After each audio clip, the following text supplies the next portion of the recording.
organizations that kind of work with each other in government and in the public sector, in the private sector. We all kind of very dependent on one another, but the system is also very complex. Our environment is super complex as well, which is a massive challenge that we see nowadays. It's also all these environments that we're working in are very highly interdependent, in the sense that if I plan to fix a water main in one of my roads, I automatically have an issue with stopping transportation in certain areas because I have some engineering works happening, which automatically means that I need to talk to the transport authority, and so not just transport authority but as well the police, in order to help mitigate and work around and plan well how I'm going to do my work. But also lots of aspects, like when you hear a lot about climate change nowadays, it's all very much intercorrelated and very interdependent with lots of the work that is happening around, and all basically activities, the human activities, the nature activities that have been happening around the world. So our world is very complex. There's no straightforward answer to any specific problem that we are looking at. And henceforth, I would like to focus on the complexity of the aspects I'm working with. Now, one thing I want to talk about is basically how how complex is complexity. So basically, if I have basically, like you can see in the screen, I have a scatter plot, so a group of points that go across x1 and x2 as two different axes. Now, for me to understand the correlation between those axes and different the correlation in space, I can very much say, well, x2 is not very much a very important dimension for me. So it's not a focus of why these points are changing. However, in x1 you can see the variance is a bit more in tune with x1 rather than x2. In this case, I can very easily plot the points down to x1, and in which case I can very much reduce those two dimensions into one dimension. So that will affect the data, obviously, but would affect it very minimally. So for me to kind of reduce that complexity of having a two-dimensional data set into a one-dimensional data set is quite relevant in this respect. We call this in computer science, we call this dimensionality reduction, or reducing my dimensions into from highly complex dimensions into lower dimensions, which enables me to understand my data easily. Now, there's another aspect here. So if you look at this graph, for example, you see a lot of a big correlation between x1 and x2. So the more we increase in x1, the more we increase in x2 as well, along those lines. So obviously there is a sort of, I wouldn't say an equal, but nearly equal correlation between both axes. In this respect, what I can do is very easily change my coordinate system, or change my axes to kind of suit one dimension. In this case, I'm still achieving dimensionality reduction, and hence forth kind of understanding better my data by bringing them to one dimension. Obviously, you can think of that in higher dimensions, so 3 dimensions or 4 dimensions. When you have data sets and you have a plane, setting a sort of a plane that kind of it cuts across in the medium and kind of fits that curve, that specific lines of points that I have, kind of makes things very easy for me. And if I plot those on that plane and have the coordinate system set to that plane, I can very much reduce my dimensions into that plane and henceforth understand my data better. And that's very much the concept of principal component analysis, if you've heard of the term. Now, PCA, or principal component analysis, is one of the ways to kind of reduce those dimensions in computer science, and it very much kind of helps us understand better how we can basically understand, minimize the complexity of my data. And this kind of very much is in tune with what Jack has had for our slogan this year, which is mapping common ground. So our motto for this year, our theme for this year, is mapping everything on a common ground in a similar environment. Now, so our vision basically in GIS is basically that. It's bringing everything into that simple or Sorry, do I have someone on loudspeaker? Can you just mute your speakers, please? So, so basically, the main theme of this year is mapping common ground for GIS, and that's very much creating an agreed understanding of how we can map everything into the same dimension. So that 2-dimension or 3 dimensions of our physical world. So for us to understand how to deal with those phenomena easier, bring that very complex world that we live in into a very less complex common domain or map that we can work on. Now, the challenges we have are massive. There are many challenges. Everyone on this in this day today kind of understands some of those challenges. Lots of them kind of spur on overpopulation, pollution, wildfires, natural resources that are depleted and running out. Now with the war happening, obviously all the our natural resources being running out. So for us today, it's becoming harder and harder to understand those, and we don't need to look at those problems as individuals, as each problem on its own. But what we need to do is look at the causes of those issues, because all these issues have a common ground, basically have a common cause, which all can be understood if we bring this down into the same common domain. So the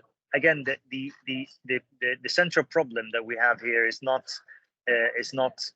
each one of those, but it's the triggers behind that, the issues, the kind of daily things that we do, the human affected or human intrigued, human initiated activities that we do, our drive on vehicles, our use of fuels, our movement around cities, our consumption, our rubbish, the trash that comes out of us, our remains, our fossils.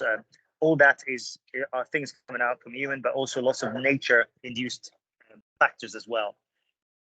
So how we tend to look at that from our GIS world is via a geographic approach. So we look at all these on creating a common understanding by exploring alternatives, understanding, finding solutions that can help us very much bring those problems into a more analytical and contextual ground.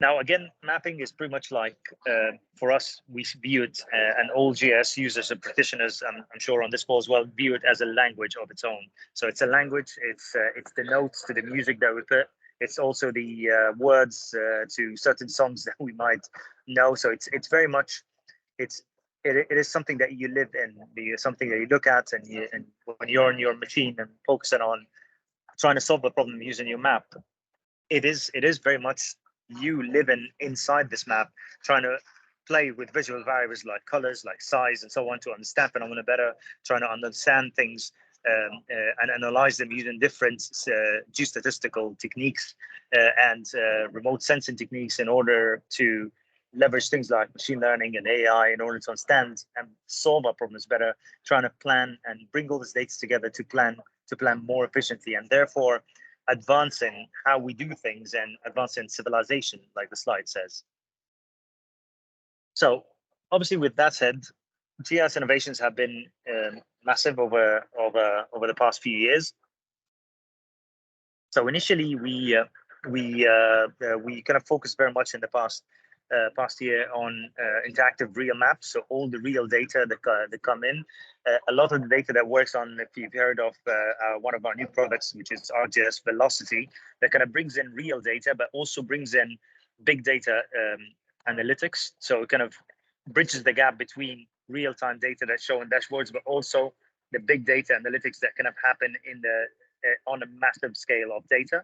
And in this respect, we can very easily understand better the interactivity of those data sets. We can solve problems in real time as we go as well. There's also geo-collaboration hubs. So if you've heard of hubs, ArcGIS Hub is pretty much one of our products where we type of we try to bring data sets into one common platform where people, academia or people or the public or research centers can download this data, interact with it, visualize the products of what we are building, what we do. There's a lot of focus on remote sensing. Obviously, we've never stopped focusing on remote sensing and imagery, and there are way easier now ways to test the data. So in machine learning and AI, as you know, in order to classify certain images into some satellite imagery into things such as water surfaces, into land and land use, what we tend to do usually is we need to have labeled data, data that we know. Now, today in remote sensing, we kind of made that process way easier. We've kind of added a lot of functionality in our GIS to label data easier, so you can basically tap through a wizard that kind of helps you click on different parts of a satellite imagery and classify yourself certain things, so to tell the machine and teach the machine for it to learn what are the patterns, or where are the water surfaces, where are the roads, where are the roundabouts, and so forth, and therefore makes my algorithm perform better. So remote sensing is the process. We focus even more than the algorithms themselves. We focus more on the process itself, making it easier and faster for you to process your data and teach the machine, basically. 3D visualizations, there was a lot of focus on the 3D elements, and we very much teamed up with Unreal Engine, among other gaming engines, in order to create very realistic views of cities. Lots of municipalities today, like work's done in UAE with Dubai municipality and Abu Dhabi municipality.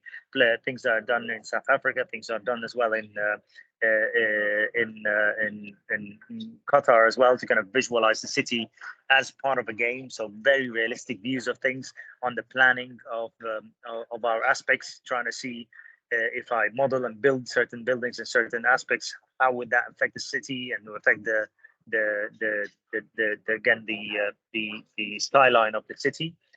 But we also focus very much on the view design aspect and the urban planning side, also on the reporting and the dashboard side of things. So where we focus all the development, all that big chunk of revenue that the Esri gets every year, we kind of throw that back into the innovations that kind of result very much in the advancements of the technology, as you can see in the screen. And then GIS portals, the focus, GIS portals have been more and more a kind of a key aspect of how we kind of design our infrastructures. This kind of, you can see a few examples on the right here on South California hub, and FEMA hub as well in the US. And there are a few hubs there around even the region that have been established. And those are pretty much taking your portal, your ArcGIS portal, your enterprise, and not just sharing it amongst your teams, but sharing things and controlling things that you can share with other portals, so with other organizations. Again, going back to my first example, having the utilities organization trying to coordinate with the police, the department, having to coordinate as well with the transportation authority.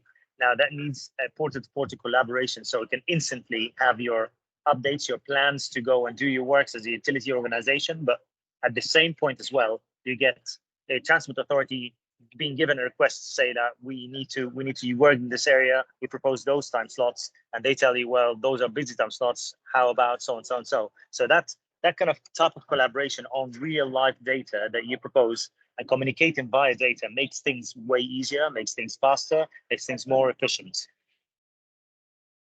So focusing again on the geospatial infrastructure side of things, we've heard a lot about digital twins. It's a very, in my opinion, it's an overused word. We all use it for everything nowadays. I can have a digital twin of myself doing so and so and so. But again, we view digital twins as different digital twins. So you can have a few twins. You need to have one twin. And this is very much how we view it. So digital twins are what a digital twin is designed to do, or designed to address what kind of set of problems and challenges it's trying to solve. So for me, for instance, waking up in the morning, going to getting dressed and go and let's say dropping my kids at school, that would be the father, the digital twin of me. Doing that, if I can automate that process and the digital side of things, get order my Uber in the morning to come and pick up my kids and drop them. That would be everything via the web. So that's another digital side of me. There's myself in the office doing my work, having my meetings, doing my things. That's another. If I today with things like Teams and Zoom, I can have very much the ability to go into digital twins, into being online as well, and having another digital twin of yourself, performing and working on that side of things. But and that goes on and on and on. Now, how we view that in the geospatial side of things is basically a planning twin, a construction twin, an operations twin, and a collaboration twin. So among with all those kind of that big life cycle of things, we also have the reality capture side of things. So the reality capture is constant, it always goes. So before I design a city, if I'm building a city off the ground of the desert, let's say, like what was happening in Qatar in a few years kind of leading to the World Cup, like what has happened in Saudi Arabia nowadays. What's happening is I need to understand what's on the ground. I need satellite imagery. I need to throw drones for specific areas where I want high resolution. I want to throw in my surveyors with their total stations, with their differential GPS devices to collect data and understand the topography of the ground, the geoscience side of things, taking samples of the soil as well to understand the geology of the ground, to understand whether they're permissible for water and other aspects. Are there water runways where if I get a certain amount of rain, would that affect those areas or not? So all those types of analysis and understanding the reality or capturing the reality using all these different types of sensors is fundamental for me to start planning. But also on the construction side of things, I need to when I do my construction, also need to keep on capturing the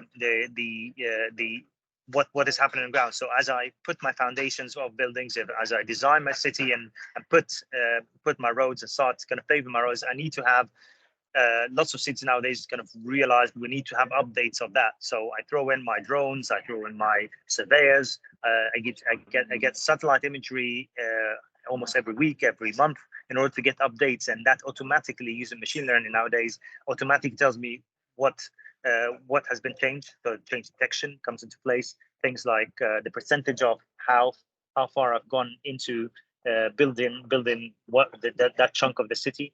But also once the city is built, or once things certain blocks or areas of my city have been built or changed or rendered again, I get the operation side of things. So my operation twin, which is pretty much myself trying to operate, maintain certain buildings, maintain certain roads, look at road furniture, and trying to make sure that streetlights, for example, don't need any work. Make sure that engineering works and the roads are working well, and I need to as well have my surveys go around. So that's my operation twin.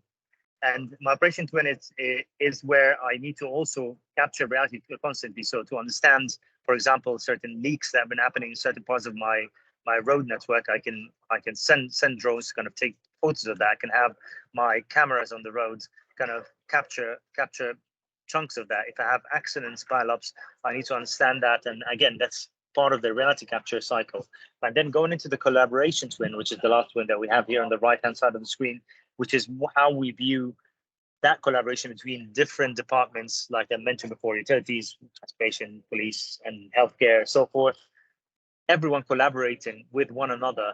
And we need to make this very easy, because in the past 20 years ago, we used to, as GIS professionals, we used to sit behind our machines on a desk, probably a dark desk with all the lights off, and I would sit on my machine trying to analyze data, look at my data, bring in the survey data, analyze it, create even reports like PDF reports or something. That's if I was very fancy. Nowadays, this is more digital. This is more connected. I can have my portal kind of create those hubs that kind of help me very much share that data with other departments, control as well the access, not necessarily share everything, but share specific things that I need to share with different departments in the same format that they are using. So in the same GIS format, the same standards, the same governance model that they're using. And again, that's part of the big cycle. Now, in order for us to kind of make those digital twins kind of a reality in the solutions and software that we design, we kind of very much had to kind of plan and design our software in different ways. So for the reality capture aspect, which is the bit in the bottom, we obviously have worked a lot to kind of generate the create 3D meshes or SLPK techniques for you to kind of ingest this data, understand very well, understand easily, process it easily, but also create true orthos and DEMs, and also point clouds from LiDAR data, as you can see on the top right of the screen. We very much as well have facilitated working very closely with Autodesk and IFC regulators on creating again ways to import and work with BIM data to kind of be integrated into the data. So that's one form of capturing the reality, but also creating a baseline for how demographical data and human activity around the city could be captured, and that could be via cameras, via cell towers when we talk about telco operators, from Ministry of Transportation when they kind of track vehicles around the roads and have vehicle counts. So that's very much part of the big continuum of what we call reality capture. Then we move on to the planning twin, which is one of the 4 top twins that we're looking at.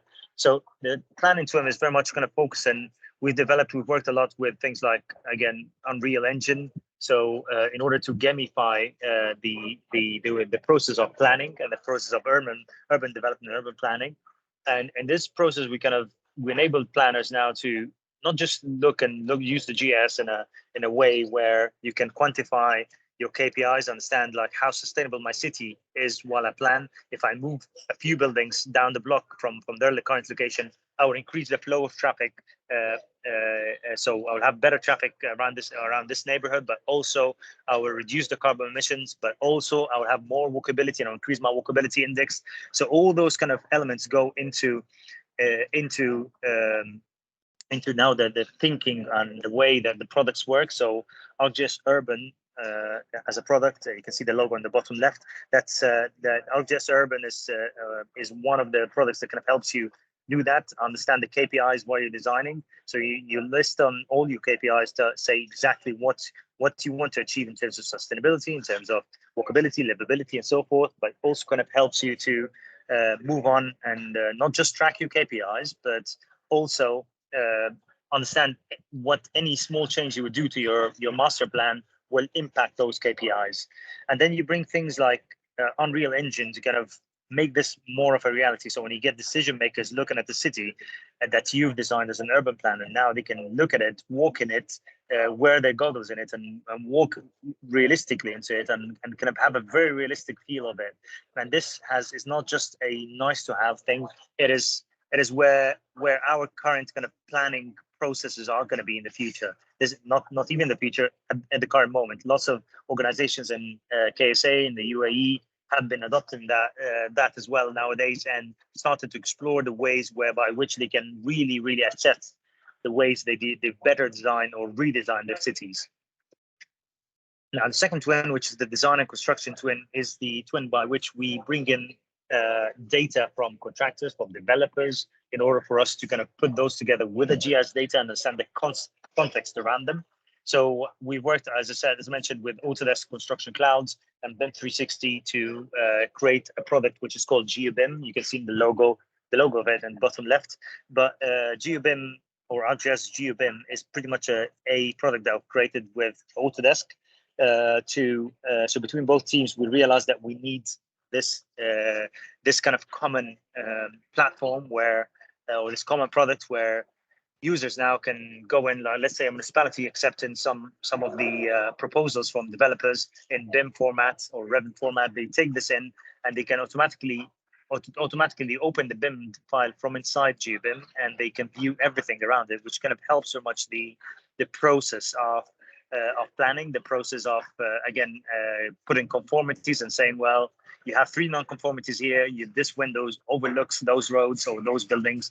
These need to be changed, and so forth. So that's automatically done. You don't need to jump back and forth between different portals. That's all now on one screen, both environments, the horizontal and vertical environments. And then there's the operations twin, where we kind of have we have RGS Indoors, if you've heard of it. So RGS Indoors is very much of a platform that kind of enables you to not just go indoors, but also outdoors when we talk about digital campus. So when we're talking about campuses and intelligent campuses, or smart campuses, as we call them, you can very much kind of, again, while you're building your campuses, you can very much understand exactly how will operations happen in there. So when you have things like RGS Indoors, what happens is you have your crew, everyone has their own app. You can create work orders for people to do certain things. You know exactly, you're linking that to the asset management system as well. So you're linking that to your ERP system. It kind of links very much to, if you click on a certain building, like the bottom right in New York, when you click a certain building that needs maintenance or has a certain aspect, you can very much click on the exact same issue, specific issue. It kind of it goes to the ERP system in the background. It opens that as that document or documentation that you have, but it also helps you to kind of assess and look at the details behind those specific buildings. Now, the collaboration twin, which is the last twin I want to kind of shed light on, is again looking at the portal side of things, or the RGS hub aspect side of things. And lots of organizations have been using them, as you can see here, to do different things to understand walkability indices, communicate that to even to the public. So you can create those apps that kind of make people aware of the initiatives that your city, your municipality, your planning department are doing. So they understand a bit more, and they're more engaged with what you are planning as a government. So that kind of bringing that in, I'm not going to go into that in details, but again, that kind of breaking that into different elements that kind of very much goes into, you have all these kind of different blocks or chunks of capabilities that we have within the software that we've created now for reality capture in the bottom side. And then you go up to the geospatial clouds, where you have all those things, all these tools that you can analyze things, you can visualize things, you can create data models, create feature layers and scene layers, imagery layers, and so forth, do your editing, navigation side of things. And then there's the open data and open API. So if you want to create apps that kind of are built in that, we created we have a JavaScript API, Python scripts, as I think lots of you already use that. And we have REST APIs as well, and runtime APIs that can help you very much kind of design things on the web. But then the real-time capabilities, a lot of integration work that we kind of we have, and they're all there, and things like geo events. Or RGS Velocity, which is our new product, and then the tracking and positioning side of things on tracking, and having a RGS tracker, for example, as an app, and a simple app for you to track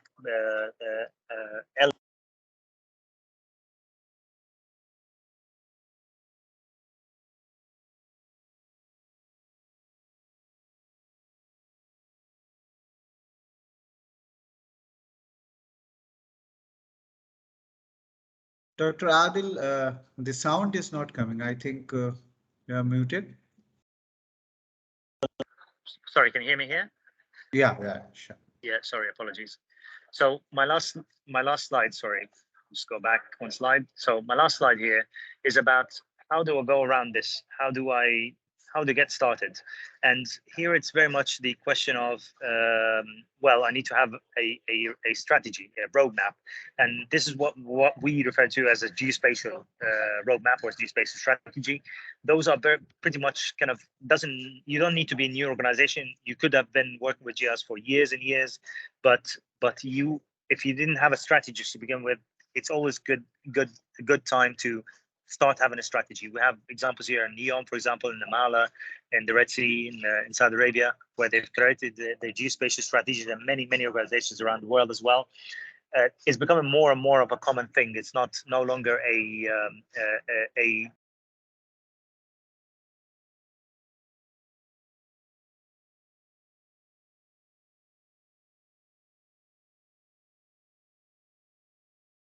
Dr. Adil, it seems again you have muted yourself.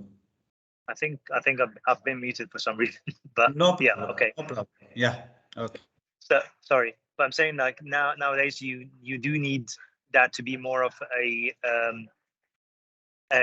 you need to create a geospatial strategy. You need to, if you can't do it obviously yourself, you can bring in someone to do it, but you need to have a strategy for understanding how geospatial elements are. Like in the past, when you had one geospatial team, which is like two people sitting on the desks working on analyzing some maps and just printing them out for people to use them. Today, that's, as you've seen, like in this presentation, it's a big cycle, big workflows that go into it. It's not just one thing now. It's a few things that happen, lots of things. Everyone has access to different types of data. They view it and collaborate and help and work with each other via the maps. And therefore, you have a lot of that collaboration aspect, and you can't exactly understand the amount of spatial data that you will have unless you and you will integrate and collaborate with other departments unless you have a strategy that understands the different stakeholders, understands as well how those stakeholders are going to interact with data and who will need which data from whom, and how is that kind of go with your future plans as an organization. But also creating things like the community website, the government portal helps very much engaging with the public, engaging with your citizens who basically are your customers, if you think about it that way.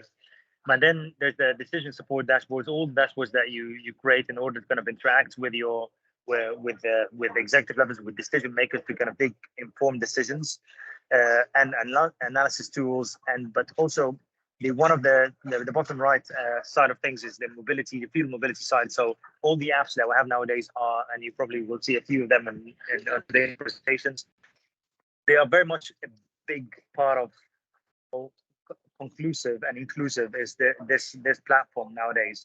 And that's not just an Esri story, that's a technology story in general. Any big software company with a platform, they're trying to make it more and more easier for the users in this specific sector to kind of use it and to make most use of that software.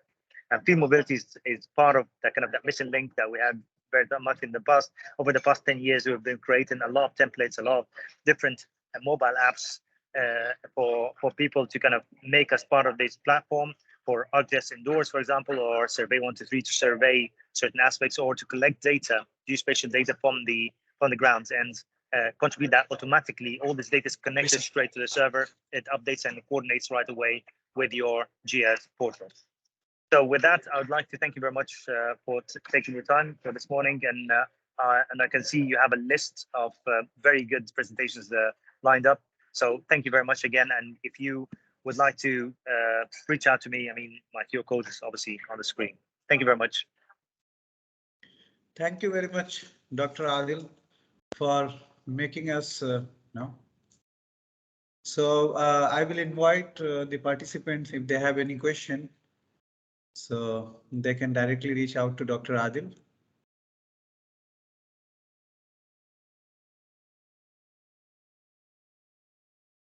Okay, I think the presentation was so clear, so I don't think there is questions. So in case if you have any question, then definitely you can write to us and we will route it accordingly. So I want to really thank you, Dr. Adil, for making us understand that complexity is not complex with context. And definitely the way that you have talked about the GIS innovation, that how we need to understand, to communicate and to deliberate in order to, use it and apply for making, the spatial information mainly about geoinformatics data in a better way. So thank you so very much, Dr. Adil. And now let's move to the next presentation. I have with me Mr. Aduri Srinivas, who is our strategic project head in Micro Center Group, and he has got 27 years of techno-commercial experience in data mapping, GIS, customized web development services, then remote sensing and imagery, enterprise GIS, land information, and BIM, that is BIM and 3D photogrammetry, utility GIS, smart cities, and various other projects in oil and gas domain. Mr. Aduri has also deployed several projects in countries like United States, Canada, African regions, and Middle Eastern regions for municipality, and government entities. So without taking much time, I'm inviting Mr. Aduri to come with his presentation forward. Thank you, Mr. Aduri, please. Yeah, thank you, Dr. Abu Bashir. Thanks for introducing me. I'm Adhuri Srinivas from Micro Center. Today we'll be discussing about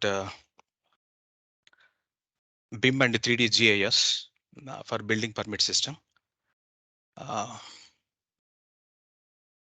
BIM and 3D GIS system for building permit system that we'll discuss today. Regarding this BIM and 3D GIS system, these are the highlights. So before going to the highlights, I would like to discuss a brief about BIM on 3D GIS for building permit system. BIM stands for Building Information Modeling. It is a tool that helps engineering companies, governments to create 3D models of their buildings, to plan ahead for future renovations or additions. Building information modeling is usually a 3D modeling of whole building, object or space. It provides a comprehensive and detailed representation of any structure or environment in order to visualize, understand, plan, and construct it. BIM and 3D GIS are two important concepts in the world of infrastructure projects. They both are aid in decision making, project planning, and execution to make the construction process smoother. GIS provides geographical data about the physical landscape that can be analyzed, and we can monitor the infrastructure development projects for the better planning using Autodesk and ESRI technology. BIM technology can help with the help of by suggesting the right construction plan and design, which would be approved by authorities when it can be submitted. This way, it will not only save time, but also improve the quality of the buildings. Building permit systems allow architects and contractors to track everything that needs to be done on a project from the design phase all the way up until it's finally completed. A building permit system will be an improvement on the current process because it will allow all stakeholders to access information about who is involved in a particular project and when an application was submitted. This tool can also work on BIM technology that allows developers to see how individual components and systems interact before construction begins. A building permit system should be able to track every step in a process from start to finish, including requests for approvals or permits and inspections and add-ons. So therefore, BIM technologies allow for this kind of systematic management and regulations, which make it possible to log any changes that has happened during any stage in the construction process. BIM can help reduce errors during construction by providing detailed information about the size, material, and other features of any building design. So BIM and GIS integration also it creates an efficient workflow for architects because it eliminates redundancy between BIM models and data collected from GIS systems. They both allow for data sharing and communication between the designers, engineers, contractors, and clients, etc. Coming to the 3D survey and BIM at a high level process flow, 3D survey and BIM is a technology that is being used today as a part of the building information modeling software. It is an important application for architects and engineers because it helps from the collect accurate measurements for construction projects. So 3D survey and BIM has been used for building design and modeling. The advent of this technology in the construction industry has improved efficiency, reduced errors, and increased productivity of on-site. So Pano survey is a 360-degree imaging survey. It creates 3D surveys with high resolution and accurate position of control points. These surveys provide more realistic, immersive, and interactive data than maps and satellite imagery can offer. One of main components of 3D surveying is the LiDAR survey. This survey method can be applied to various application fields, including construction, engineering, etc. So with these techniques, it's possible to get a point cloud which provide an accurate information. Therefore, it can be an efficient way to map inaccessible or hard to reach areas in a short time period or with a high accuracy level. So the process flow of 3D survey and BIM can be collection of data points, create a point cloud, and scan the surface of a structure and calculate the coordinates of each point. Process CAD model based on the coordinates to obtain a 3D digital model. Now, the solution workflow for building permit system at a high level, the integration of BIM and 3D technology. So the primary activities, and from the primary access, as I explained, like a survey and the BIM geo reference, then want to build some 3D BIM where application. What are at a high level steps to be followed to build an application? And how do you integrate the components of BIM and 3D GIS technology? So the solution workflow for the building permit system at a high level, the building permit system is used to issue building permits for all type of buildings, projects, whether an investment, residential or industrial, commercial, etc. So the system enables engineering offices licensed to apply for building permits, inquire on application status, or pay building permit related fees, as well as apply for other building related services. Solution workflow is the first step to understand what needs to be done digitally. This includes understanding where the data will come from, how it will be used, and when it will be updated. Second, decide on the parameters of the boundaries that we could include in the model. Third, create models of all project phases, including development, construction, and maintenance phases with as much detail as possible. So BIM and 3D GIS technology provides a key information for land parcels, and by centralizing all concerned regulations and requirements under one system, building permit system allows applicants to obtain all necessary information to prepare drawings, documents, BIM models required to apply for a building permit. So the technology that we need to implement Autodesk for development for browser-based 2D and 3D viewing functionality. So using 3D BIM viewer application, an applicant or engineer or contractor can register and log in the building's permit system portal and upload the BIM model and engineering drawings like a DWG files through an internet. Therefore, an engineer should ensure that the BIM model is an format that can be electronically uploaded and submit to the government to validate the Revit model. So an engineer should ensure BIM models should be in industry foundation classes like IFC file format. So IFC is a global standard for describing, sharing, exchanging information on building and facility management. As you know, IFC is not a format, it is a schema. Therefore, IFC file includes both geometry and data. IFC files can be exported and exchanged between software products using IFC XML or IFC GIF file formats. This is important to upload like IFC GIF file through the internet, using Autodesk for Azure as I explained. So therefore, compliance check results can be exported in CSV format or even BIM collaboration format. Okay, so that's called BCF format. So BCF is a structured format like an XML. So BCF is designed primarily for defining views of a building model and associated information on impacts and errors connected with the specific objects in the BIM model. So we can develop a customized interface to interact 2D feature layers, I3S scene layers. As an I3S scene layers is an OGS index 3 scene layers, I3S. So a single I3S data referred as a scene layer. Okay, so we can develop a customized interface with 2D feature layers and I3S scene layers for 3D view and switch over for 2D and 3D display. We can also develop a system for 360-degree panoramic view and building walkthrough. So BIM and 3D GIS enterprise system can develop using Autodesk controls like Autodesk BIM 360 APIs and ISRI RGS JavaScript APIs.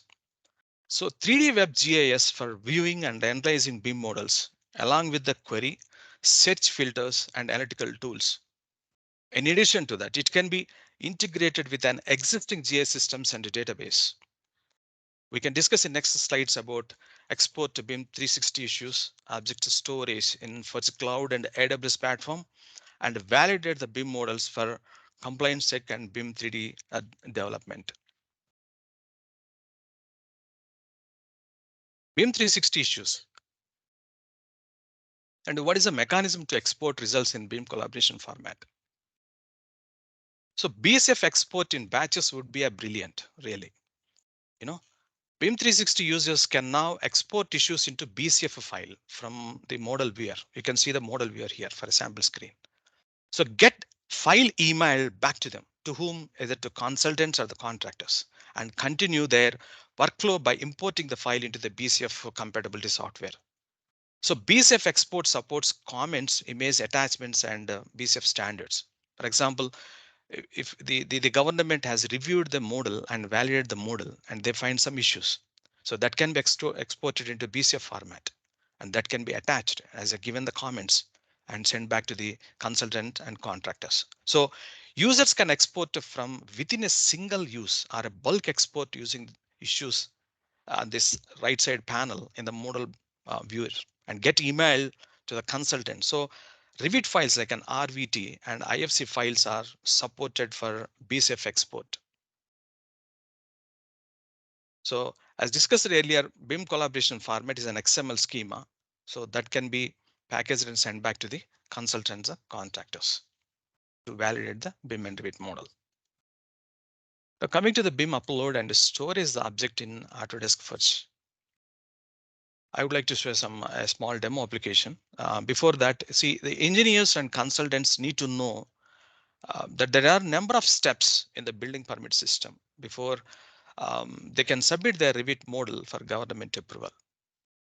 Revit model can be uploaded to a web platform for verifying the compliances to BIM requirements, version compare of BIM, issue management, building walkthrough, QC checks, BIM validations. So therefore, we can implement these solutions using Autodesk Fudge like BIM 360 APIs. So Autodesk Fudge is a cloud-based developer platform that you can automate the process, connect to teams and workflows, or visualize your data. Autodesk Fudge Viewer API allows applications to integrate browser-based 2D and 3D functionality. So Fudge Viewer is a WGL-based API with features that include uploading a 3D model or 2D drawings to the API in order to generate a viewing stream. Fudge Viewer requires BIM model to be translated in a common file format. That's called support vector format. It's an SVF. In order to display them, the translation is done by using a model derivative API. We'll discuss about a little bit about model derivative API in next few minutes. So once you translate the object, once a model can be viewed any number of times. So Fudge Viewer component provides access to model and also model components data in the web application. Not only the model, also the model components. So there's no need of any installing any CAD softwares. No desktop CAD softwares are not required. Now coming to the data management API. It allows to access the Fudge file systems. This includes uploading files and downloading files and listing files.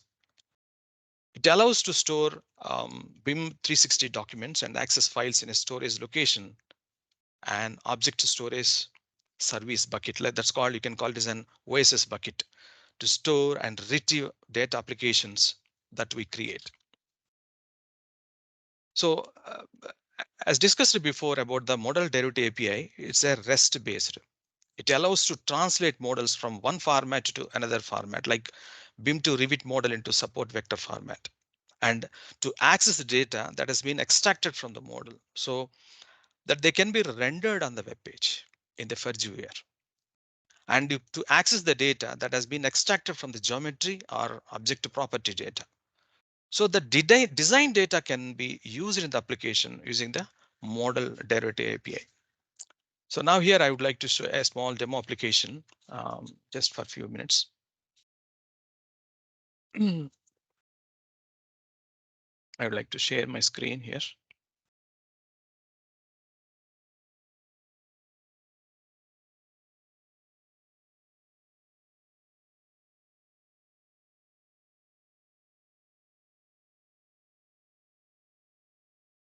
Yeah, can view my screen, I believe, I'm sure. Yeah. So this is a Fudge viewer. We have developed an application using Fudge API using Node.js and JavaScript. So Node.js used Autodesk REST API, as I said, like an model derivative REST API. So I will upload one DW's drawing and Revit model in the local host. It's a web browser. So as you know that Node.js is used in server-side development, and Node.js allows JavaScript to execute locally on a machine on server. Okay, now I am uploading a sample a Revit file in the browser. Assume that I'm submitting, being an engineer, I'm submitting my Revit model to validate to the government. Okay, so now I'm uploading here. Now, as I said, it is translating the data, because of I have used Autodesk REST API. So model derivative API and REST API it's getting uploaded. It takes a few minutes time to translate.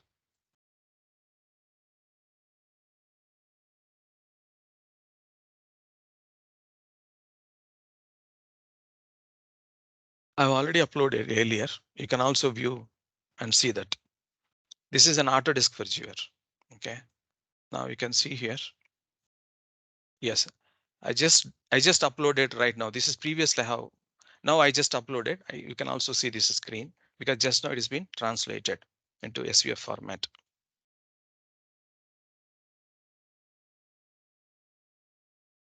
Been able to see my screen? Fine.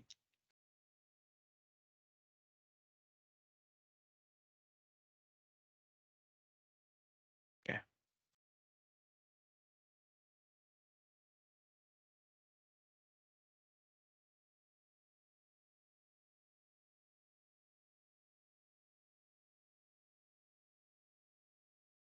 This is 360 panoramic view.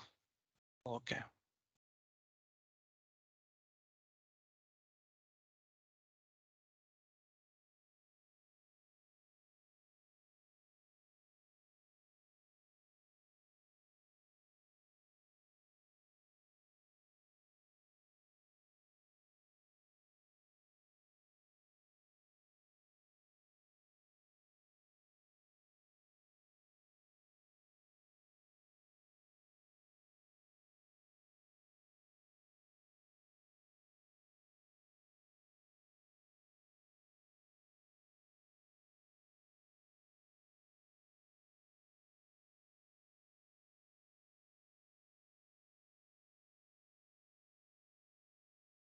Fine. Yeah.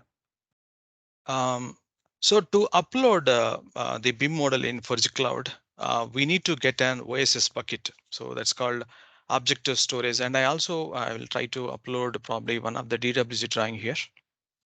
I think this is already I uploaded. Let me share this screen. Yeah, this is one of the drawings. So you can measure, like you can measure here. You can measure the distance. And it's possible even for Revit model also you can measure this. These are all the Autodesk controls. Okay. Can measure the distance as well here. Yeah.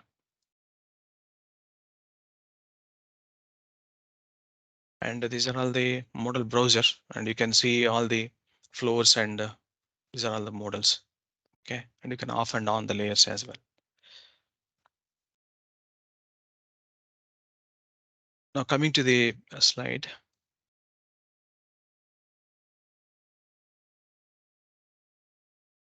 So we need to get an OSS bucket, because I uploaded in the Forge Cloud. So we need to get an OSS bucket that's called Object Storage Services. So detail using data, we need to develop data management API and upload a file Revit model and save it as an object using data management API. So therefore, it will read the objects from a bucket, and as discussed before, it is being translated, that object has been translated into SVF format using model derivative API. And finally, display the SVF data in a browser by developing the Forge API. Now I'm going to the Autodesk BIM 360 integration on AWS. In previous slide, we discussed about where we store the object. We store the object in the Autodesk Forge Cloud. Now, the Autodesk BIM 360 API has been integrated with the AWS platform. Okay, so for uploading the Revit model in the AWS, we can use direct to S3 approach. So the fetch service using data management API will provide you with a pre-signed URL in AWS S3 that you can use to upload your files from different locations, including Amazon S3 itself. So with this integration, you can connect to BIM 360 data and project workflows to save the time, avoid data duplication, explore new workflows, and access information in one place. Now, the compliance checks also very, very important for the building Revit model. I'm sorry, for the building permit system. So in order to attain a building permit, applicants will have to accomplish with the specific requirements in accordance with the local government or the state regulations. So the use of BIM technology ensures all building compliance requirements are followed from inspection to completion. This includes the structural design, project management considerations, including workflows, materials, and techniques, as well as sustainability issues. So compliance check is an essential to review the quality of the Revit model. So the BIM interoperability tools are add-ons from Revit from the Autodesk. So these tools includes the model checker. So model checker is the Revit model and assists with the verifying compliances to BIM requirements. It is designed to quickly identify possible conflicts or areas of non-compliance in a model by running a several standard checks, which can be viewed or exported for analytical view.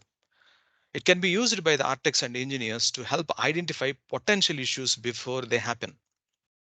So model checker is a desktop tool for compliance. Of course, it has some limitations we'll discuss about later.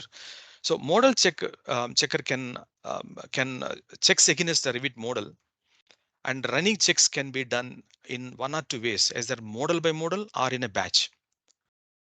Apart from this, we can also use design automation APIs for Revit.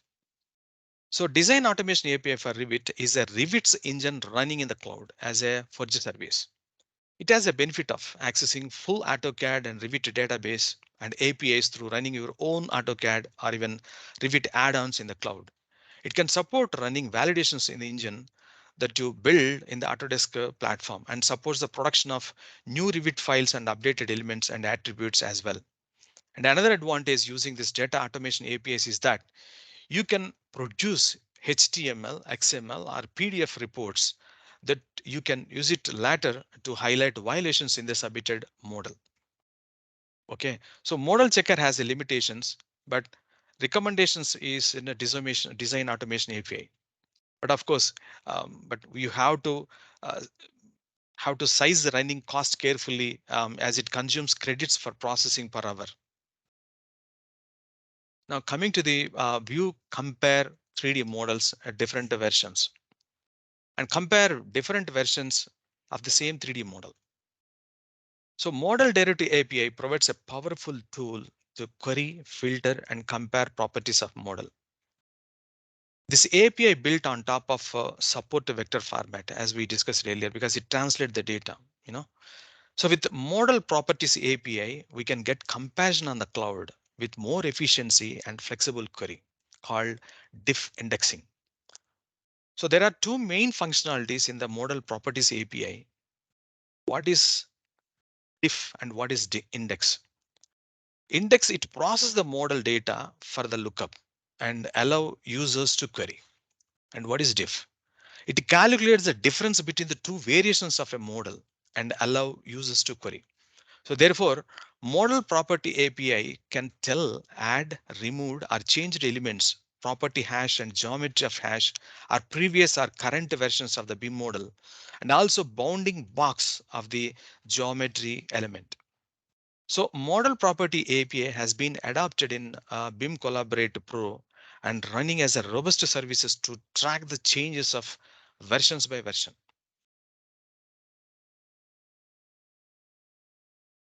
So this is my final slide, which I will discuss about BIM and 3D GIS viewer for building permit system. Web to web integration. This is a prototype screen. So web to web integration patterns is a concept of combining web interfaces across multiple systems to provide a common portal or a dashboard to, like a spatial design and performance data associated with the GIS and building information modeling. An important requirement for linking GIS and BIM is optimizing the data exchange between the BIM and CAD and geospatial data. The integration of design and geospatial data is becoming an expectation within the AEC industry globally. So common BIM and CAD formats are increasingly being used in ArcGIS to support workflows for planning, construction, operation, and inspections and maintenance. So the building permit system interface provides a location of 3D buildings and other structures, including 3D building property, building points, building units, and road information. It also provides an overview of how many permits are used per year and how many are still pending, in addition to being altered of new building permits. So the database also allows us to look back at the permits field at a particular geographical location. Okay, so for BIM and 3D application, we can integrate Autodesk Further JavaScript APIs and ESRA JavaScript APIs, because the REST and JavaScript API makes it easier to create applications using BIM 360 APIs.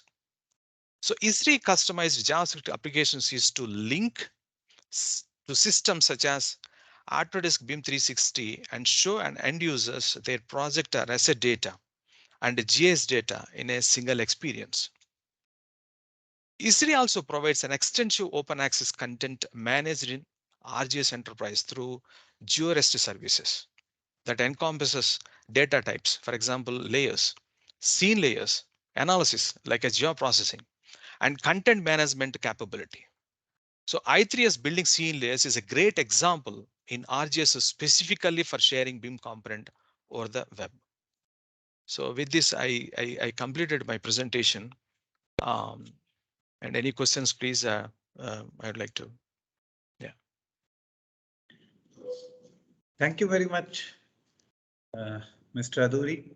Of course, it was a great presentation to know that how the capabilities of BIM can be used when it comes to building permit system. And you have shown us about the 360-degree panoramic view for the buildings and different utilities that can be used to. Now I will invite that if someone is having question, the chat is open, or maybe you can come forward directly. Please. Yeah, yeah, how are you? This is Muhammad Marbati from Survey and Registration Bureau. Yeah. Yeah, thank you for your presentation. Just I have two questions maybe, if you don't mind. Yeah, sure. Yeah, you say about the validation or the validity of the data of, let's assuming we are using the BIM through the design, how you can ensure that the design is or the building or the project is built according to the exact location in the real world. How you can ensure? Exactly. Your question is very much valid, because we have been done to we have implemented one of the pilot, a job to one of local a client here in Bahrain also. Honestly, in the beginning days, we took a little bit of pain, to understand. Correct me if I'm wrong. To understand the how do you transform the local coordinate systems, because the scene layers and building layers, these are all in the WGS format, and that has to be properly georeferenced according to local Bahrain local coordinate systems.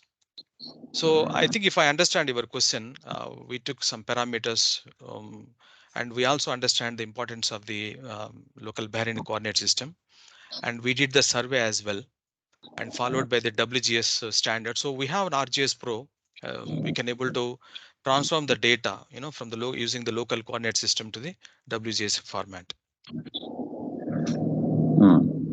Yes. Okay, So the so location is very, very important, because the uh, going for the survey, like as I explained, as we discussed, like a LiDAR survey, and as well as creating the BIM model is fine. As I shown in my slide somewhere, I shown like BIM has to be geo-referenced, because 3D survey and BIM can be done. But that I want to put it, and I want to combine BIM and 3D GIS. So the BIM file should be geo-referenced. So we took precautionary measures when we did the survey. When we went the survey, we took the local coordinate systems and transformed the data into WS format. And again, we brought into the, we took the precautions even using Autodesk Revit and as well as in the RGS Pro, and transform the data into web scene layers and put it on top of RGS Online and RGS Enterprise. Even we implemented even in the RGO GeoBIM platform. And as explained in my previous screen also, we can integrate using the georeferenced BIM model, and as well as ISRI components also, we can combine a common interface, not only showing on the 2D layers, we can publish even Revit model on the same screen, and we can show the BIM Revit model as well. Yeah. yes, thank you. This is one question. The other question is speaking mainly about project by project. What about the ability or the capability of the system to handle all, for example, all the country or big town in one file? Is it able or capable? No, it's like Or a model to model based as a project based. As I explained in my slide also, see, the engineers and contractors should understand carefully, because it's a completely process system. You should understand from start to end. So what he need to do, he should have a knowledge and experience on the 3D survey and BIM as well to upload the file. And he should ensure that it should be in the IFC format, because IFC is you can able to exchange the data exchange format from one platform to another platform, because somebody might be using some Bentley, someone you'll use in the Autodesk platform. So IFC, as I said, it's an OGC file, that see, so OGC has indexed 3D scene layers, so that can be taken as an IFC format, and you can upload into the through the internet and submit to the government. Now coming to your question, it has to upload it as a project to project and batch wise. And there is an also advantage, like what is the model, what is the previous model, and what is the next version. So you can also compare in the cloud, even in the internet, what version has been uploaded and what is the next model. Within one project itself, you can able to cross check and validate what is the version number and what are the changes has happened before one model to another model also. So this developing with 360 API, BIM 360 APIs, we can validate and check the BIM Revit models as a batch wise, model wise, and project wise. okay, what is the best way to store the files then, or the project? I think I'm not that much experienced, honestly telling you, because as I explained, like Autodesk Fetch may not be acceptable sometime to store your BIM data. So that is what S3 direct approach has been given. You can able to integrate both Autodesk platform. You need not to upload straight away, in terms of size of the data. And I think better we can discuss with AWS as well. But there is a limitations as well, definitely. But at the same time, AWS S3 bucket is more concerned that you can upload straight away without uploading your data into the first platform. Using direct S3 bucket, you can upload from your local system to the AWS platform as well. Yes, it's possible. Yeah. Thank you for your time. Yeah, thank you very much. Any more I would like to? Just one small thing. Speak always about GIS and AutoCAD. What about DWG? I'm sorry, sir. DWG, Metro Station. as I explained, that DWG also can be validated, and we can upload into the model. So the translation is very, very important, because the Furji viewer should understand what is the format. For example, I shown like a DWS format also, and even Revit model as well, that we have been experimented. So we can able to upload, and it will translate the data into a SVF format, and you can see the model into the model viewer, Furji viewer. So what I am trying to say, the ISRI has its limitations and Autodesk has limitations. So we need to combine both the technologies to build a building permit system. I want to see the scene layers as well as the geographical context, and I would like to see the 3D scene layers also. So both are important as a geographic location, because you asked me one of the question, like, the location is geospatial context, and location is also very important. Where is my building and where it is exactly located, and what is a building walkthrough, and what are the Revit model, what are the objects are there. So combining both the technologies we can develop the system. Yeah. Yeah. Okay. Thank you. Thank you. Yeah. Thank you. So thank you very much. Thank you very for your much. time. Thank you. Thank you very much, Thank you. Mr. Aduri. Yeah. Thank you, Dr. Fantastic Abu Bashar. presentation. Thank you very much. Yeah. Thank you very much. And Thank you. Yeah. if any of the recipient is having any issue, any questions, so please, write to us and we will come back to you. So now it's time to go for a very interesting presentation, and that is going to be presented by More questions again. Mr. Fatih. Yeah, Mr. Fatih Al-Burashid, who is the Chief of Spatial Information and Remote Sensing in GIS Directorate of Information and E-Government Authority. And he's going to share his experience, that is IGA experience, in calculating the United Nations Sustainability Development Goals, that is the 11 points, indicators using spatial information. So this is something, that is the presentation of the day. Everybody is out after this. So without taking much time, I request Mr. Fatih to start his presentation. Yes, Welcome, just a sir. second. Thank you. Thank you so much, Dr. Abu Bashar. Just a second. Thank Let me share the presentation. Yeah.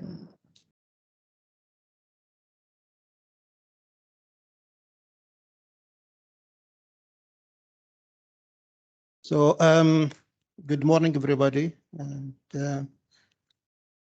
today I'll be sharing our experience in IGA with the calculations of SDG 11 by utilizing spatial and statistical data. So let's start. So first, let me give you a brief introduction about the United Nations SDGs. The SDGs stand for Sustainable Development Goals. They are also known as the Global Goals. They were adopted by the United Nations in 2015 as a universal call to action to end poverty, protect the planet, and ensure that by the year 2030, all people will enjoy peace and prosperity.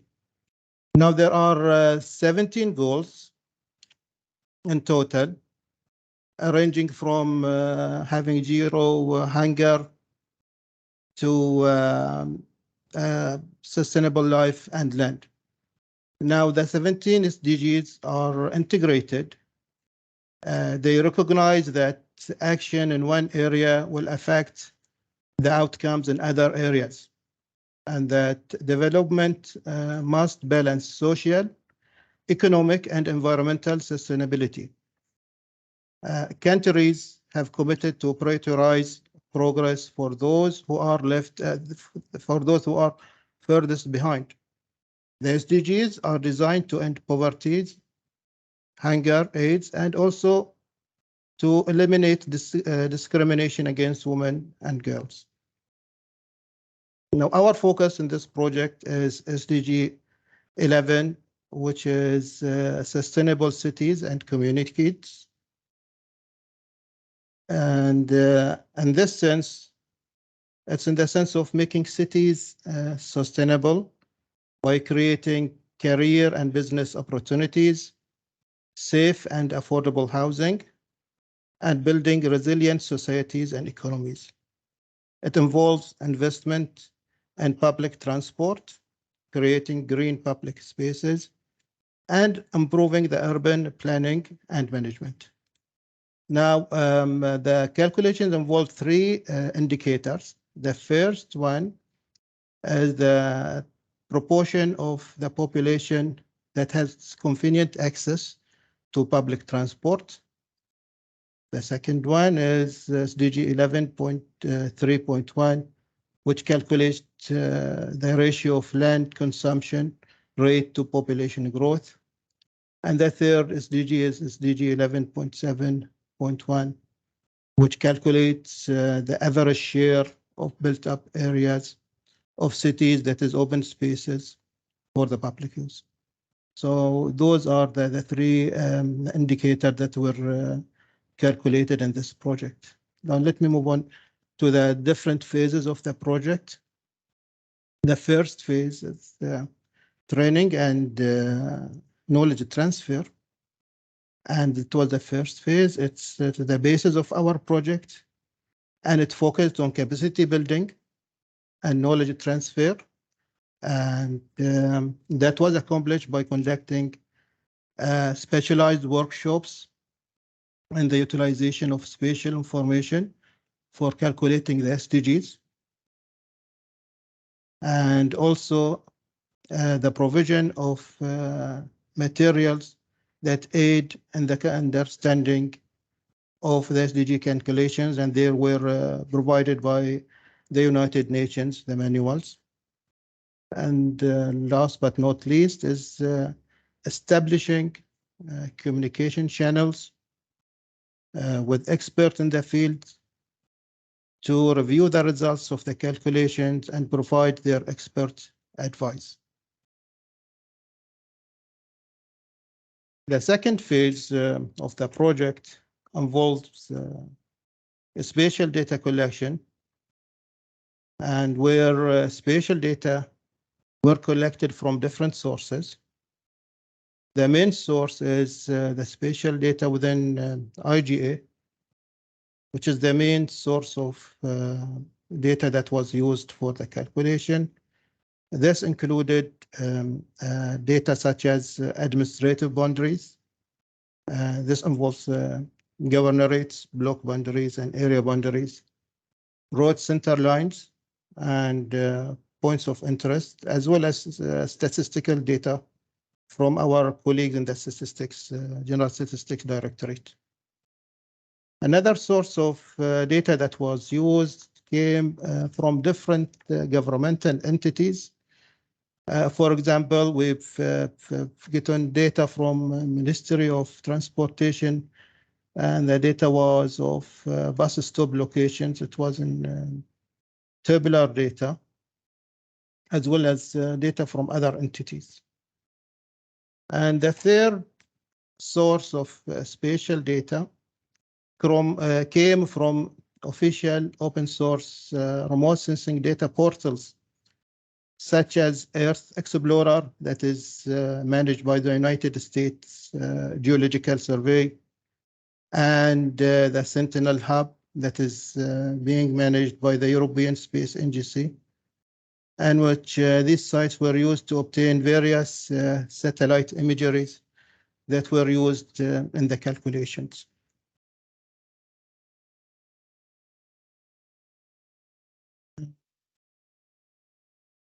Next, I'll be talking about the data processing, which is phase 3 of the project.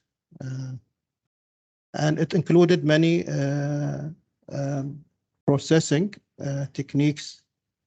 Among the most that were used and carried out are, first, of course, are data conversion, in which non-spatial data is converted to spatial data through geocoding. So that was one process. Another process is and CAD and DGN conversion to a shapefile format. And we have examples here of the geocoding process of the bus stations. And the tabular data, as you can see on the right side, the table, and then on the left side is Al-Muharraq, those are the bus stations, geocoded. And another of the processing that were carried on is the spatial data correction and cleaning. Now, some of the data that we received were not clean. They were having digitization errors here and there, and they were cleaned up so to deem them useful and to deem them ready to be used in the calculations. Along with that, one of the processes also creating a new spatial data. And due to the nature of the calculations, new data were generated using various GIS and remote sensing techniques, such as satellite imagery classification. And that was used for urban areas and identification. And for different years, that was for SDG 11.7 as part of the data that was used to calculate it. Now I'll move on to the last phase, and that will be the SDG calculations. Phase 4, of course, of the project is the final phase where the focus was on performing the SDG calculations. I will not delve into these calculations since they are very complex and will require a separate presentation. So, however, I will talk about the main softwares that were used to carry them out, to carry the calculations. The first and foremost, of course, is we've used ArcGIS 10.8 and ArcGIS Pro to do the main calculations, the major ones in the project. And the remote sensing work were done using ArcGIS Imagine and ArcGIS Spatial Analyst, as well as the Network Analyst. Also, it was used for calculating SDG 11.2.1, which focuses on the ability of the different population groups to access bus stops. And then other software that were used also in minor operations were like QGIS. It was used to perform the operations, some of the minor operations. And what we have learned, the lesson learned, and what we are recommending and what is observed during this project. So, well, we can sum it up in the following points. I will just go through them. The first one is that having a complete, up-to-date, and clean data, and this are the basis for performing the calculations. Without them, we couldn't have done any of the calculations. The importance of establishing a cohesive system of governance for spatial information. And the importance of the availability of essential GIS software is very important, having those softwares. Otherwise, again, it wouldn't have been possible to do any of the calculations. And the importance of establishing communication channels with experts in the field to exchange ideas and experiences. And finally, of course, the importance of capacity building and knowledge transfer and establishing a strong base of national cadres. We've reached the end of the very short presentation, and I would like to thank Micro Center for hosting such a fabulous and wonderful GIS Day. And I also would like to extend my deepest thanks and appreciation to Dr. Qulum and our colleagues at Micro Center. Thank you so much. Thank you very much. Thank you. Thank you very much, Mr. Fathi. I really appreciate you mentioning me. Thank you. Thank you, Doctor. Thank you.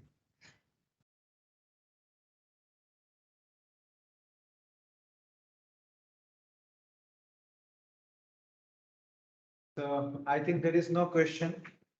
Mr. Fatih has explained very well that how the capabilities of geographic information system with the help of other tools can be used for the SDG goal number 11 to assure the communities and the smart cities that will be sustainable. And that can be done through making, of course, I mean, communication channel going out to the people and having capacity building that will ultimately add to the vision of the kingdom to be sustainable by 2030. That is one of the vision. So thank you so very much, Mr. Fatih, for this wonderful presentation.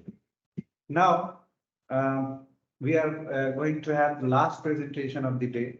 And for that, I'm going to invite Mr. Muhammad Abdullah Tolifat. He is Chief of GIS Process Analysis Section, GIS Directorate, Information and E-Government Authority. And he will be here with his team.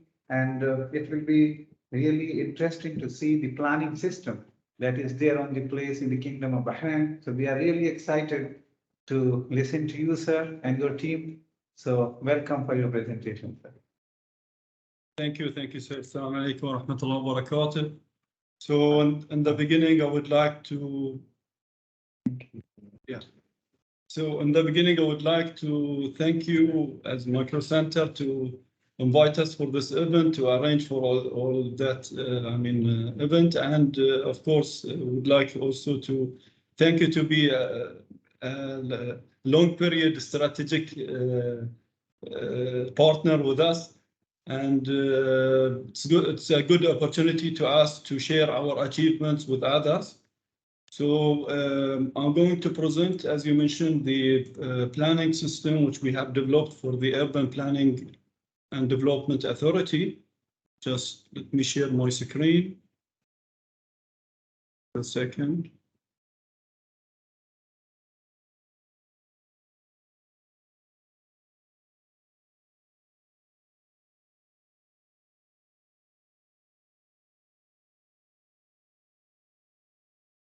Okay. So I hope my screen is shown to you all. Is it okay? Yes, sir. Yes, sir. We can see Okay. your screen. Please go ahead. Thank you. So as I mentioned, I'm going to demonstrate about the planning system which is developed by the GIS Directorate with the cooperation of the Urban Planning and Development Authority and Ministry of Housing.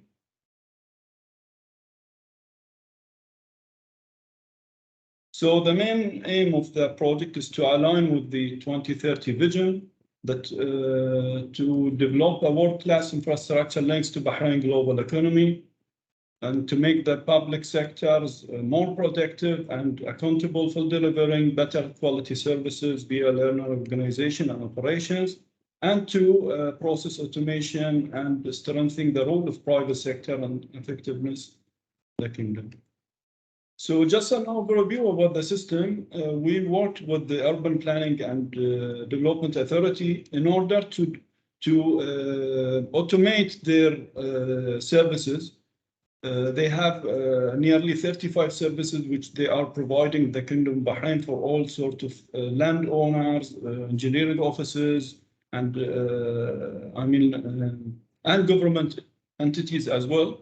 So we worked with them to automate these services and to digitize them, and of course using the latest technologies we have and GIS technologies that we are providing. So the main project team is the Prime Minister's Office and the Urban Planning and Development Authority, and of course our authority, which is Information and E-Government Authority. The other stakeholders which are also involved in this project is from the government entities. We have like all the stakeholders which are related to the infrastructure in Bahrain, like Ministry of Works, Ministry of Municipality, Industry and Commerce, Ministry of Transportation, all the government entities which are working in the infrastructure are with as stakeholders to the planning system. The private entities as well as ISRI, BOPCO, BNet, Tatweer, and Benigas and Naga Holding, and as well, of course, the property owners and the engineering offices. So these are the main stakeholders of the system. Well, the objectives of the system is the main objective was to reduce the time of the getting the permits, or let's say to approve the request. So the aim was 80% to reduce the time by 80%. And of course, re-engineering of the various UPD approvals and associated processes. We worked on each processes they have. Actually, each service they have, it has many processes, either internal processes they have at UPDA or external processes they have, like they have approvals from certain committees, they have approval from other stakeholders, same as what I shown you in the last slide. So we tried to automate all of these processes and keep them all in one system. And of course, putting a monitor performance on the KPI and initiating SLAs for the approvals. One of the things also that we worked with UPDA to provide a unified and transparent, clear approval criteria that will give the applicant and the owners and landlords the idea before even applying for the request to know all the regulations and everything related to their request, and to develop an integrated electronic system based on the latest technology. We are trying as much as we can to use the latest technologies in the system and to reduce the associated costs and delivering UPDA services. We tried as much as we can that to reduce any manual things that is done in the process and to automate them into one system. Business process automation, of course. These was the main objectives of the system. So this is just to give you a brief explanation about the timeline that we are working on. The project was started in 2021. We started with the business requirement and agreeing on all the processes which will go live with the entity, and I mean the business owner. 6 services has been launched in 2021. Until this year, or until now, we launched 8 services, which are the subdivision for development projects, major subdivision for development projects, merging plots, and land zoning and change of zone for one or multiple zoning. So our plan is also in 2022 on this year to launch to reach to 13 services, and next year hopefully we'll try to work with them to reach to 27 services, and in 2024, once we complete the project, we will reach to 33 services. So they will include all these services which is done by UPDA. And while we are working on these services, maybe from the beginning it was more than 33. It was nearly 40 or more than 40 services. But since we are working on automating and re-engineering these services, we are trying also at the same time to merge some of them and to even cancel some of them, which is not related maybe directly to them. Okay, so the general features in the system is to unique workflows. As I mentioned, maybe that we are working into automation all the processes, including also the external entities. So we have developed a unique workflows for each entity based on their requirement, based on their regulations, internal regulations, and based also on their need, and to speed up the process of the approvals and to speed up the process of decision making and planning as well. So we have added also an advanced user management tool. It will enable them as a UPDA to manage the users without coming back to us. At the same time, also we have provided this tool also for all the organization. They can through this tool change the rules of their users, add users, remove users. It's all up to them. without the need of going back to us or UPDE. There is also a simulator option, which we will demonstrate to you while in the live demo to see the regulations of the parcels based on the zoning. We have integrated 5 government services so far. And of course, while we are working on the other services, whenever we see that there is a chance to integrate a service in order just to make sure that all the processes are kept in one place without the need of doing something outside the system. And to, of course, to the main object is to increase the, timing for the approval. And of course, we focus also to make the system a user-friendly website in order for any user can use it easily with all the functions available. Effective performance KPI with SLAs, automation for all the processes, including even the committees. And we worked, even there was an approvals related to committees, we worked also with them to automate these processes. And of course, while we are working, we are always enhancing the existing services and also adding these new features to the new services which will be launched soon. So talking about the GIS features, there are many features there. One of them is the check project before applying for the planning service. So using this feature will allow the users to check the project before even applying for the request. So using this also tool, the user will be able to know whether it is conflicting with other infrastructure, whether it's facing an issue before even applying for the request. In order to prevent, applying for a request and rejection later. So it will minimize the number of rejection. The second one is supported with the latest GIS data through the BSGI portal. The system is integrated with the BSGI portal, which I will give you a brief about it in the next slide. Ease of submitting and modifying a planning request, transparency between government, engineering office, and property owners, because the data is available for everyone, so everyone can see the data, and there is transparency in all the systems. Automated validation of some of the design file requirements while the engineers are applying. There are automated validation based on the area, based on certain regulations and certain automation there in the system. The system will auto-validate the design file, or even from the approval perspective, it will validate the areas of the approvals, many things. While we demonstrate to you the live system, we can give you also more idea about these validations. And the last one is automated selection for government entities based on the fencing, based on the data they have provided.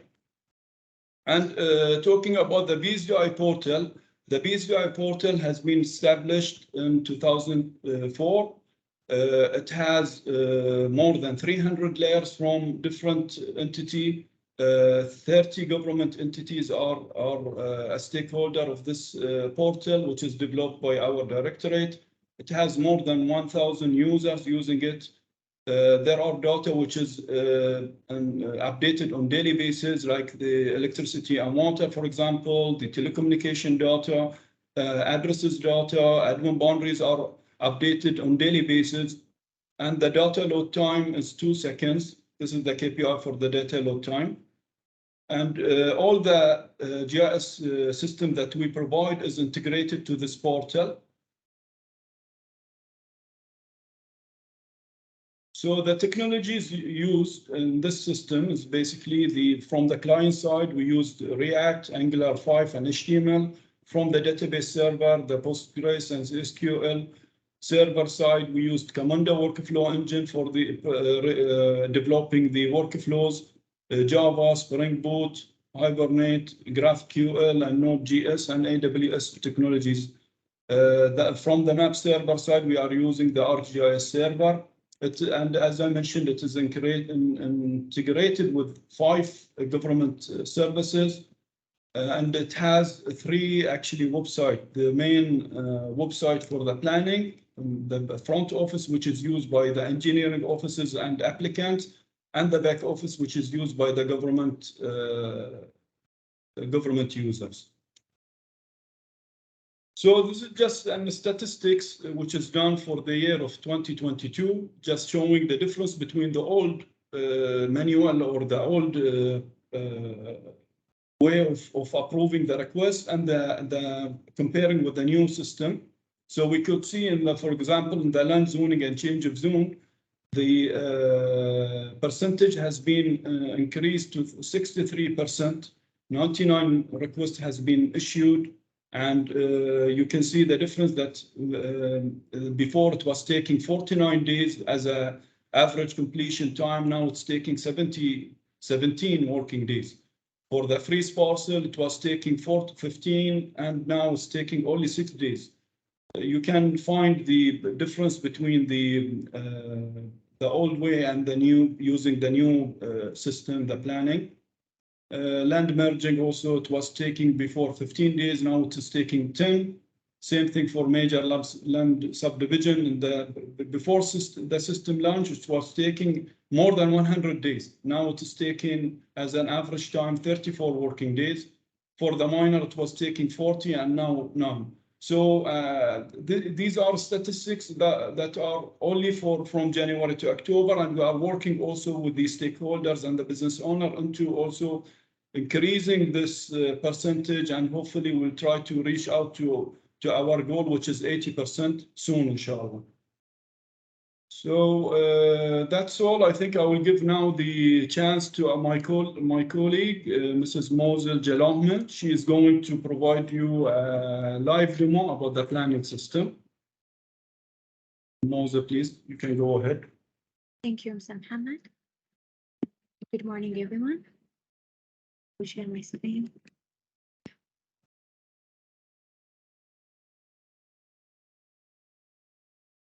Okay, so first of all, I would like to introduce myself. My name is Moza. I'm a business analyst, and I'm a part of GIS, Directory and Information Government Authority. I will give a brief overview of the planning website.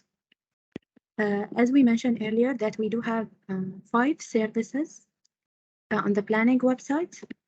User can apply on these 5 services: the land subdivision, minor and major, land merging, zoning study, and we have the freeze and the freeze removal. We can find all the information regarding these services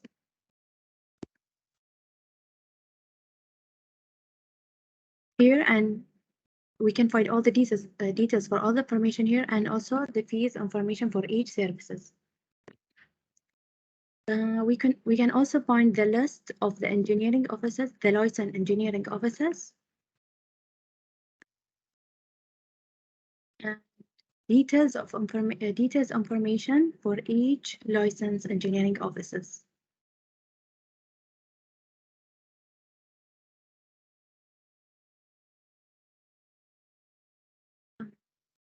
We do have the rules and regulation and the website too, that does have the urban planning procedure manual.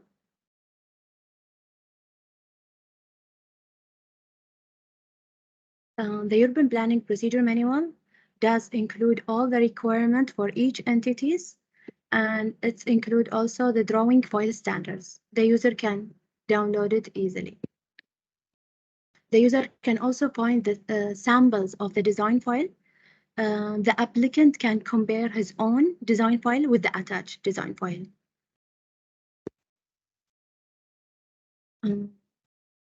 We do have one of the features on the website that we do have the construction simulator and the subdivision simulator.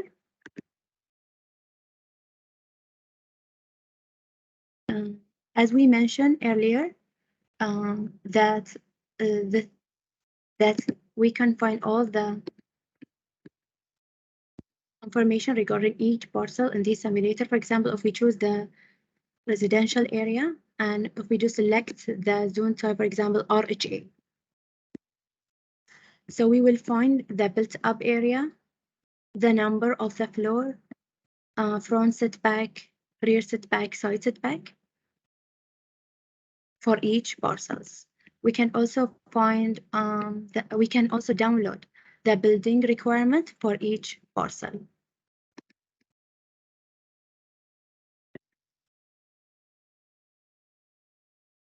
We do have also the subdivision simulator.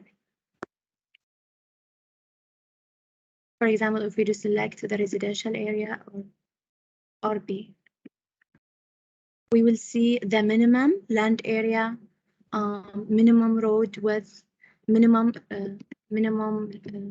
plots alongside.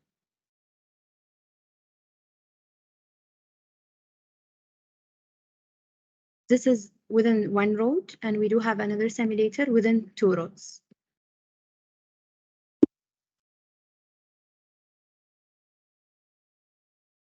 So that's it for the planning website.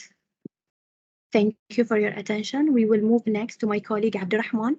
He will explain about the planning system in details. Thank you, my colleague Musa. My name is Abdurrahman Mahmoud. I am business analyst at GIS Directorate at IGA. So now we will do a demonstration to the planning system to see how can government entities, engineering office, and landlord themselves can apply through the planning system. 1 second, I'll share my screen. Can you see my screen? Okay. So from the planning website, the user can click on the online service and it will take them to the login page. For government entity employees, UPDA will create an admin for each government entity, and that admin will create the user for their employees. As for the engineering office and landlord themselves, they can create an account directly from here and log into the system. So after login, it will take them to the front page. From here, they can start applying to the services offered by UPDA. For engineering office user, before applying to any service, they have to register under engineering office. So from here, they can open the new registration page, and they can request to register under one engineering office. And this registration request will reach UPDA, and then they will approve. After UPDA approval, they can come to the system and apply for all the services. For government entity employee user, they will be able to apply for all the services offered by UPDA, the subdivision, merging, land zoning, freeze parcel, and freeze parcel removal. For the engineering office user, they will be able to apply for the same services, all the services except for the freeze parcel. It will only be allowed for government entities. And for the landlords, the owners of the parcel, they will be able to apply for land zoning and freeze parcel removal. The reason they will not be able to apply for subdivision and land merging is that these two requests or these two services require to upload a design file that follow the standards. So that's why they will have to apply through an engineering office. Also here we have the map tool mentioned by my colleague Muhammad.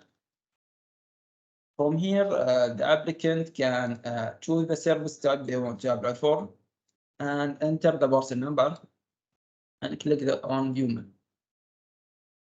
It will zoom in the map viewer on the parcel, and they can from here upload the design file,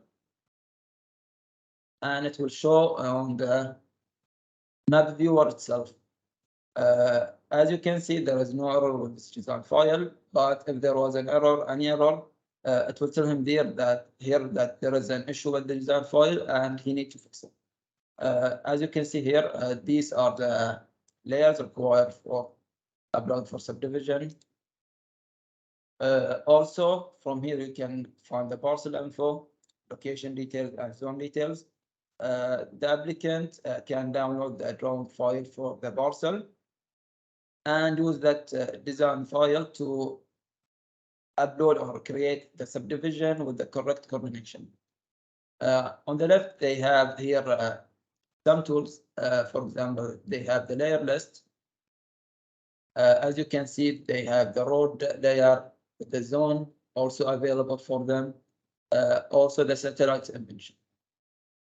So if they want to find more details about the area around their parcel, they can use the identify tool and draw like an area around the parcel they need to apply for. And as you can see here, you can see all the details they want to see. For example, the block number, the area, the government, approved zone around the parcel.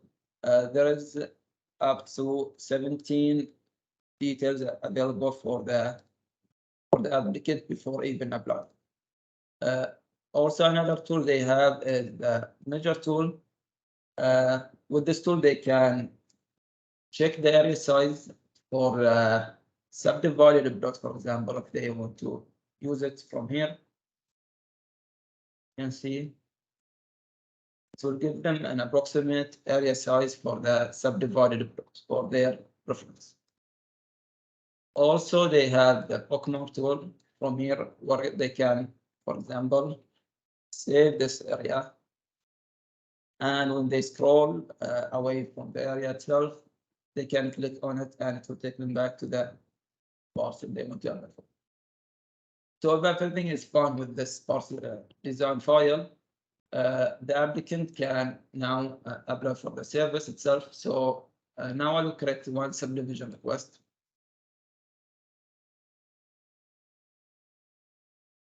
As you can see from here, I will choose, I will apply as an engineering office.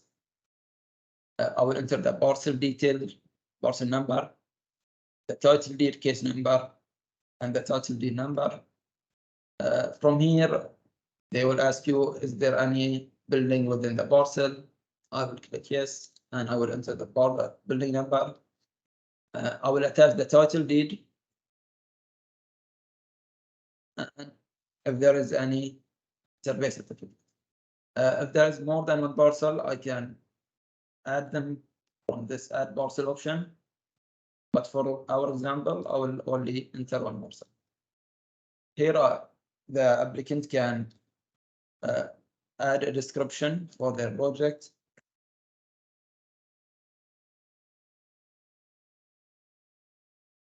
Here, the applicant will enter the number of subdivided plots, the road width around the parcel, and if the design file itself include new road. Here, the applicant will attach the design file they created. And as you can see from here, this icon now appeared. So the applicant can click on it and see the design file itself on the map viewer. They will have the same option here. This red line identify tool, I will explain it later in the back office. So I will click now on next, and it will take me to the next step. From here, I will specify if there is any additional land details. For example, if it is at the sea, if it is part of an approved plan, if there is any exception for the plot. I will click on next. From here, I will enter the owner detail. There are 4 different types. If it is GCC number, if it is GCC citizens, if it is Bahraini owner, unit number, if the parcel is owned by government entity, and CR number if the parcel is owned by private entity. So for our example, I will choose individual CBR. I will enter the CBR. And as you can see from here, it is auto-populated because there is an integration with the responsible section. And from here, I will enter the by number email for the owner, address of the owner, and I will upload the copy of the CDR. And if there are more than one owner to the parcel, I can add them using the add-on. I'll click on next, and it will take me to the air details. In our scenario, it will not be required, but the system will automatically know if it is required, and it will enable this system. I will click on next, and in this step, the applicant will enter the details of the authorized person. In our scenario, I will choose that the owner is the authorized person, and I will choose them from here, and I will click on next. In this step, the applicant will attach any required file by UPDA. For the subdivision, only the first file is mandatory. I will attach the file and I will click on next. And in the final step, I can review the application before applying and check if anything needs to be changed. Just final confirmation. If everything is fine, I can click on submit application. As you can see, the application is submitted, and this is the application reference and the date. Now, before going to the next step, as you can see, the payment is required.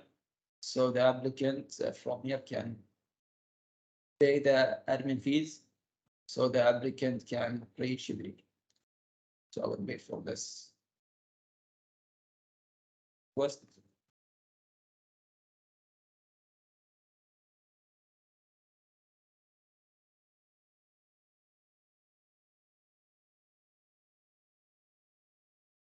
There is an issue with the payment, so this is just testing now. So I will use an already existing request in the back office. So now I will log in to the back office portal using the subdivision section senior engineer. From here, I will open the request. We'll open, for example, SPN 102. And from here, the senior engineer can find all the information required to study this application. As you can see, the land details, additional details, the owner details, the heirs, the applicants of the application, the attachments. Here they can find external consultation. If they, for example, sent this application to get the approval of other government entity, they will find the response here. As you can see here, it is said Survey and Land Registration Bureau. This application is waiting for the owner confirmation from the SLRB. And here, there is any internal consultation between UPDA, they can find the response. So the senior engineer can now open the map viewer to see the request itself, to see the subdivision, the drawing for and the map viewer. They also have here all the tools. So as you can see here, they have the layers. I will open the production. Because in the production, they actually have more layers. So as you can see, for example, this is one application in the lab system. And as you can see, all these layers are available to the senior engineer to study the request. For example, point of interest, the addresses, if they want to see, for example, if the request is within Tatweer fencing, the cadastral data, building, satellite image, it all will be available for them to study the request.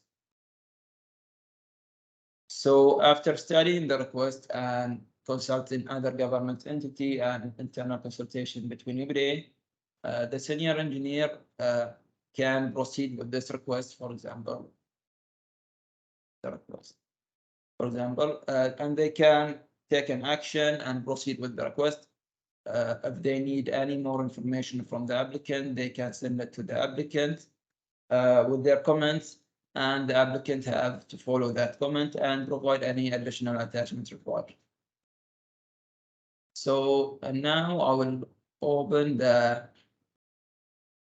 page for the admin at UBDA. So for example, they have additional features for them. From here, they can create users and create admin for other government entity. As you can see, it is very simple and easy. They will have to add the username, first name, last name, and the account details, and they will select the organization. If they created the user, then they can add a role for that user to specify, for example, what kind of request they will receive. If they are under the, let's say, subdivision section, we will give them the role of senior engineer at subdivision section. Other features for the admin is like engineering office. From here, the admin can add, for example, new engineering office in Bahrain. It can be added from here.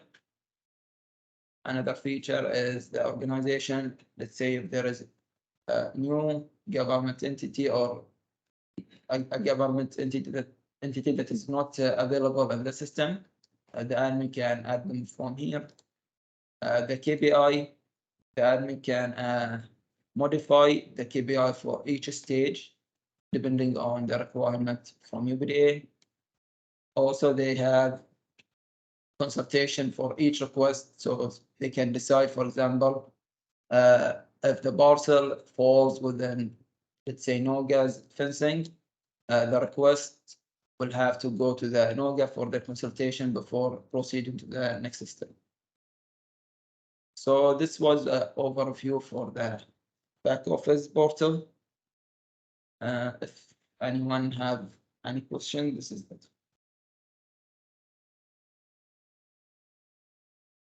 Thank you, Abdurrahman and Moses, for the great demonstration. And thanks everyone for giving us this opportunity and to share with you the system. Please, if you have any questions, please feel free to ask us.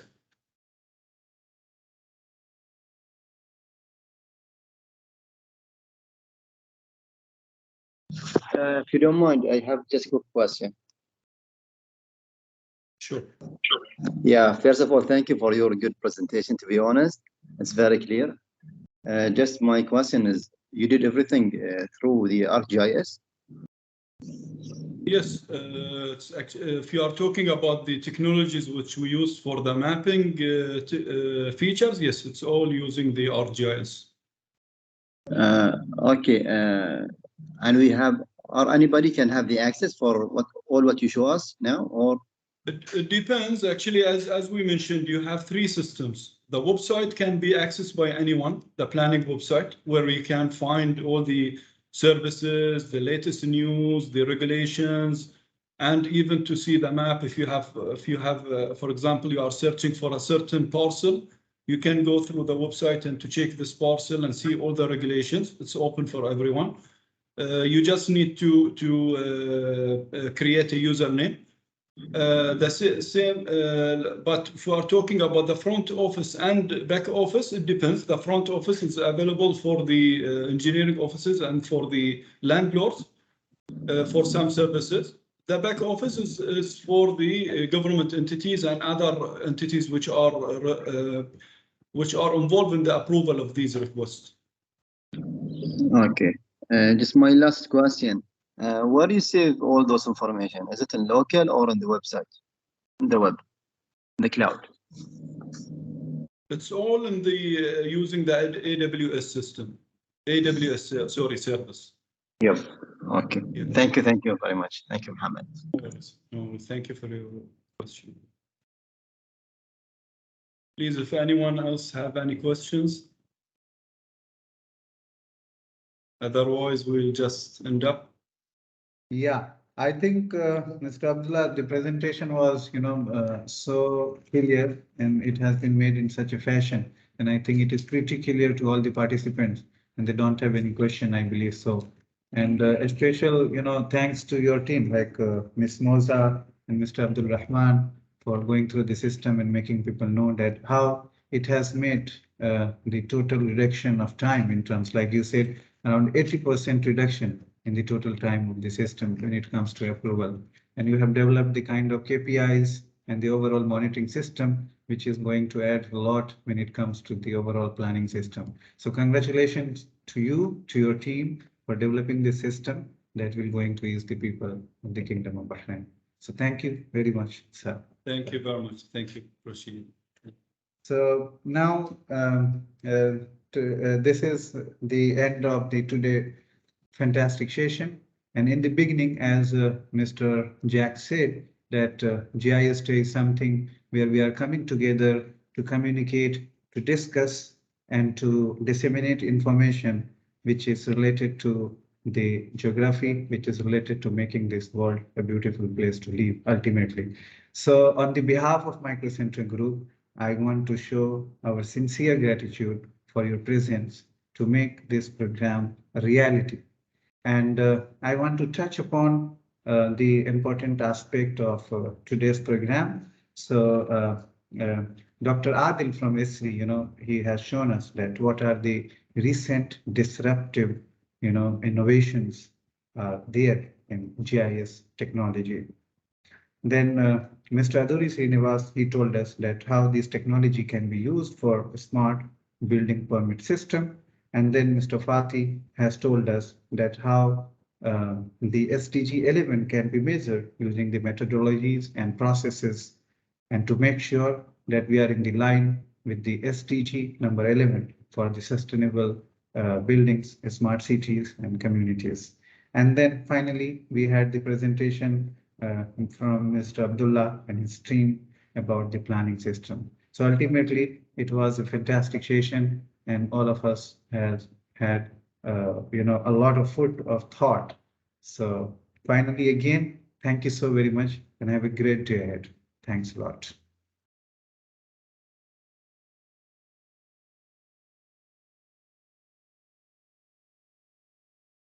Thank you all. Thank you very much for attending. And inshallah, we'll see you in our next event, probably before the GIS Day in 2023. Sure. Thank you very much. Thank you, sir. Thank you. Thank you very much, Dr. Ulu. Thank you, sir. See you.